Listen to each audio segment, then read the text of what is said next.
അങ്ങനെ സൂര്യയുടെ കരിയറിലെ തന്നെ ഏറ്റവും വലിയ പരാജയമായിട്ടുള്ള കങ്കുവയുടെ ക്ഷീണം മാറ്റാനായിട്ട് 2 സിനിമകളാണ് ഇനി വരാൻ പോകുന്നത്. ഒന്ന് സൂര്യ 44, നമ്മുടെ കാർത്തിക് സുബ്രാജ് ആയിട്ട് ചെയ്യുന്ന പടം. ആ സിനിമയ്ക്ക് അത്യാവശ്യം നല്ല പ്രതീക്ഷകളും കാര്യങ്ങളൊക്കെ എല്ലാവർക്കും ഉണ്ട്. പിന്നെ സൂര്യ 45 ആർ ജെ ബാലാജി ഡയറക്ട് ചെയ്യുന്ന പടം. ആ സിനിമയുടെ പൂജ എന്ന് കഴിഞ്ഞു. സത്യം പറഞ്ഞു കഴിഞ്ഞാൽ നല്ല ക്ഷീണം ഉണ്ടാക്കി കൊടുത്തിട്ടുണ്ട് കങ്കുവ. നമുക്കറിയാം, ഭയങ്കര ഡാമേജ്, ചില്ലറ ഡാമേജ് അല്ല. അതായത് രാധേശ്യാമാണ് ഇന്ത്യൻ സിനിമയിൽ ഏറ്റവും ലോസ് കൂടിയ സിനിമ എന്നുള്ള റെക്കോർഡ് പൊട്ടിച്ചിട്ട് അത് 130 കോടിയായിരുന്നു. ഇത് 135 കോടി ലോസ് ആയിട്ട് കങ്കുവ വന്നിട്ടുണ്ട്. അപ്പോൾ കങ്കുവ ഭയങ്കര പ്രതീക്ഷയിൽ വന്നു, അതിനപ്പുറമുള്ള ലോസായി മാറി. സൂര്യ ഫാൻസും ഭയങ്കരമായ ഡിസപ്പോയിൻമെന്റിലെത്തി. സൂര്യയുടെ അവസ്ഥ നമുക്ക് ആലോചിച്ച് നോക്കിയാൽ മനസ്സിലാവും. കാരണം എത്ര അധികം പ്രതീക്ഷയോട് കൂടിയിട്ട് എല്ലാ സ്റ്റേറ്റ്സിലും വന്ന് പ്രമോഷൻ നടത്തി. എന്നാൽ ഇന്നേ വരെ ഒരു ഹിറ്റ് സിനിമയ്ക്ക് പോലും പറയാത്ത രീതിയിലുള്ള പുഷപ്സും, അതായത് തള്ളുകളും കാര്യങ്ങളൊക്കെ പുള്ളി കൊടുത്ത്, പുള്ളി തള്ളാന്ന് വെച്ച് കൊടുക്കണതല്ല, പുള്ളി ഹിറ്റാവും എന്നുള്ള ഒരു വിശ്വാസത്തിന്റെ പുറത്ത് പറയണതാണ്. പക്ഷെ എന്താ ചെയ്യാ, നേരെ വിപരീത ഓപ്പോസിറ്റ് അടിക്കാന്ന് പറയില്ലേ, ആ ലെവലില് കങ്കുവ വൺ ഫ്ലോപ്പായി. ആരും ഇങ്ങനൊരു ഫ്ലോപ്പ് കങ്കുവയ്ക്ക് എക്സ്പെക്ട് ചെയ്തിട്ടില്ല. മേ ബി ഫ്ലോപ്പ് ആയിരിക്കാം, അങ്ങനെയുള്ള ചിന്തയൊക്കെ എല്ലാവർക്കും ഉണ്ടായിരുന്നു, ഈവൻ എനിക്ക് വരെ.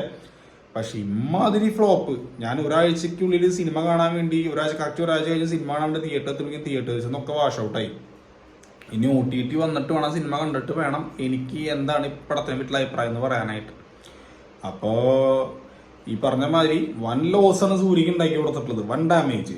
സൂര്യയുടെ മൈൻഡ് സിറ്റുവേഷനും നമ്മൾ ആലോചിച്ച് നമുക്ക് ഏകദേശം മനസ്സിലാവും. പുള്ളി അതായത് ചടപ്പ് എന്ന് പറയില്ലേ, ആവശ്യമില്ലാത്തൊക്കെ വായ തോന്നിയതൊക്കെ വിളിച്ച് പറയുകയും ചെയ്തു. പടം ഇങ്ങനെ ഫ്ലോപ്പ് ആവുകയും ചെയ്തു.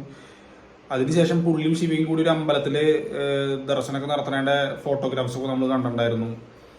ജ്യോതികയായിട്ട് വേറൊരു ദർശനം കാര്യങ്ങളൊക്കെ അമ്പലത്തിൽ നടത്തി.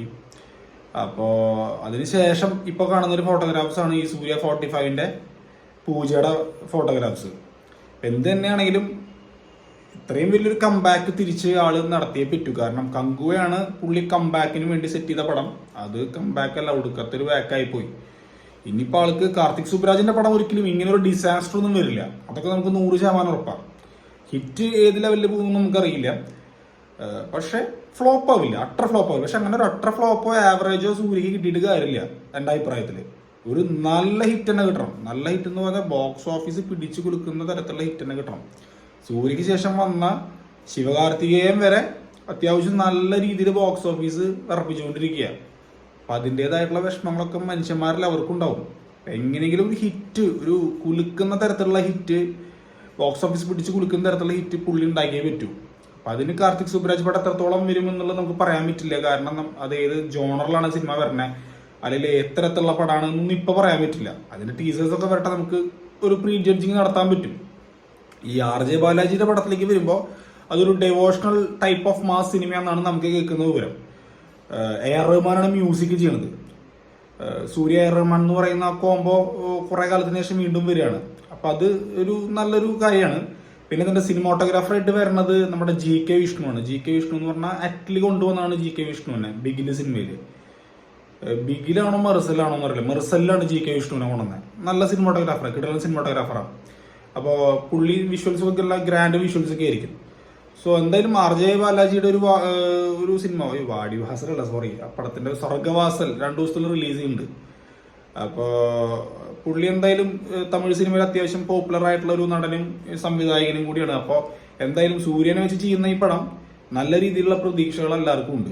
മേ ബി സൂര്യ ഫാൻസിന് നല്ല രീതി കുറച്ച് കൂടുതൽ പ്രതീക്ഷകളുണ്ടാവും. കാരണം എന്ന് വെച്ച് കഴിഞ്ഞാൽ അവർക്കൊരു ഹിറ്റ് കിട്ടിയേ പറ്റൂ മറ്റുള്ള ഫാൻസുകാരുടെ മുമ്പിലൊക്കെ പിടിച്ചു നിൽക്കാനായിട്ട്.